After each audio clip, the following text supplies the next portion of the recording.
Development की बात हम करते हैं तो सस्टेनेबल डेवलपमेंट ऐसे जो प्रकृति प्रदत्त हमारे निःशुल्क जिसे प्रकृति ने हमें दिया है उसके बिना संभव नहीं है।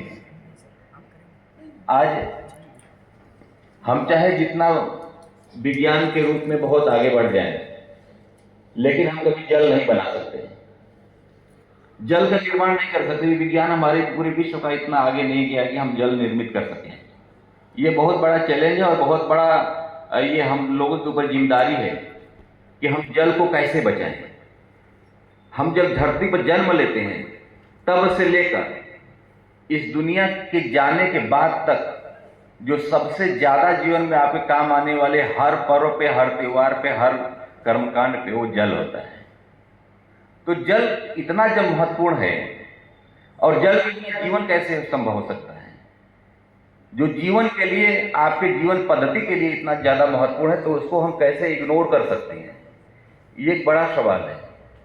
आप जब पूजा पाठ करते हैं तब जल की जरूरत होती है, आप कोई कर्मकांड करते हैं तब जल की जरूरत होती है, आप उद्योग लगाते हैं, खेती करते हैं, किसानी करते हैं। जीवन का ऐसा कौन सा काम है जो जल के बिना संभव है? इवन सुबह की चाय भी हम जल के माध्यम से ही पीते हैं।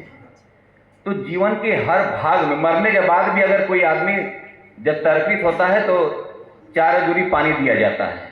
गांव में कहा जाता है कि अपने पिता को 4 अजूरी पानी देना चाहिए। तो जल इतना महत्वपूर्ण है, तो जल के बिना हम जीवन की कल्पना नहीं कर सकते हैं। और हम सभी की ये जिम्मेदारी बनती है कि हम सभी लोग एक अभियान चला करके लोगों को मोटिवेट करके, उनको जागरूक करके, इस बात के लिए प्रेरित करके कि हम सभी लोग मिल करके जल संचयन की, जल संरक्षण की बात करें, जिससे कि आने वाली पीढ़ी को भी इसका लाभ मिले।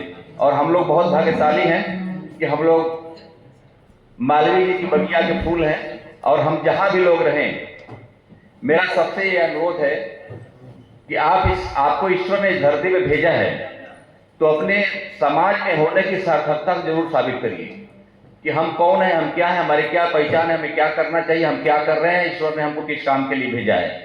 ये ऐसे प्रश्न है जिसके माध्यम से हम अपने आप को परिभाषित कर सकते हैं और अपने आप को स्थापित कर सकते हैं।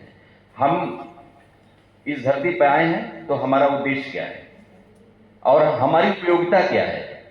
कब आए कब गए ऐसा नहीं, कुछ अच्छा करें, कुछ बड़ा करें, कुछ बड़ा सोचें और ड्रीम लेके चलें। बिना ड्रीम का कोई व्यक्ति कभी ऊंचाई नहीं प्राप्त कर सकता है। और हम लोग बहुत भाग्यशाली हैं कि मालवीय जी के बगिया के फूल हैं। जहां आप रहें, ये पता रहे कि काशी हिंदू विश्वविद्यालय का छात्र है। आपका उठना, आपका बैठना, आपकी वाणी, आपके शब्द, आपके आचार, आपके व्यवहार, आपके कपड़े, आपके हेयर स्टाइल, ये सब बताते हैं कि आप क्या हैं। आप तब तक दूसरों को भ्रमित कर सकते हैं जब तक कि आप कुछ बोलते नहीं हैं। बहुत कुछ आदमी आपको देख के भी समझ सकता है। तो काशी हिंदू विश्वविद्यालय जिस व्यक्ति के नाम के साथ लगा हो तो निश्चित रूप से एक बड़ी जिम्मेदारी आपके ऊपर होती है, क्योंकि एक बहुत बड़े समृद्ध विश्वविद्यालय के नाम को लेकर आप चलते हैं।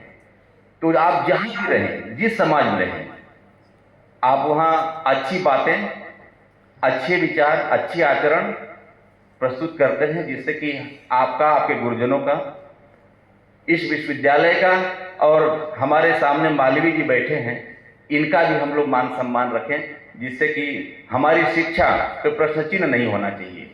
और प्रोफेसर अशोक सोनकर जी तो बार बार कहते हैं, मैं इनका बहुत कायल हूं इसलिए कि एक ऐसा व्यक्ति जिसने अकेले दम पर पूरे देश में कोई संसाधन नहीं है, कोई कहता भी नहीं है कि आप जल का काम करो, लेकिन जल संरक्षण के प्रति इतने समर्पित आदमी की सुबह उठ करके हाफ पैंट और टी शर्ट पहन के प्रतिदिन तालाबों कुंडों को साफ करना। एक बार मैं इनके घर गया